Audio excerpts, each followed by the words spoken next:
Lahi pang suspek sa netabong shootout sa Libertad, Misamis Oriental ang napatay sa otoridad kaganang bunta kay Misukol kuno dihang dakpo na unta sa kapulisan. Dugang detalye sa report ni Cyril Chavez live. Cyril.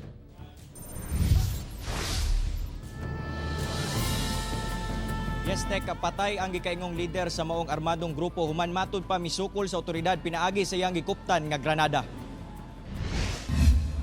Dead on the spot kining si alias Bulaw human misukol kuno sa mga otoridad dihang dakpo na unta sa usa ka sagingan sa Zone 5 Barangay Poblasyon Libertad, Misamis Oriental. Leader kuno si Bulaw sa grupo nga nakigpinisilay sa checkpoint sa Libertad. Natultulan ang gitaguan sa suspek. Human misumbong ang usa ka residente sa lugar ngadto sa otoridad. Kay gasod man sila sa akong lolo. Nya ginawag daw siya kay nangatang daw siya diyan. Nya ninawag din giana din siya dire ni. Nya nanghay daw siya og tubig.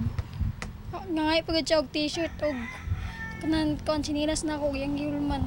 May katag usab ang storya nga aduna kunoy anting-anting ang suspek ug gituwa ang dili madutlan og bala. O katura, nakatoy ko kay namay yung mga habak. Nya naidagan pud kunong mga sulat-sulat sa iyang lawas ba. Apan sa pagresponde sa otoridad, ilan ang giunhan ang suspek. Human kini misulay og labay sa gikuptang granada. Na-recover usab sa soko ang granada sa suspek ug magituwang anting-anting niini. Gusto din namin magpasalamat sa community sa Libertad kay ilag yun gi-report kanang naa sila yung mga makita ang mga dili nila kay nailhan ng mga tao. So gi-report sa atong kapulisan.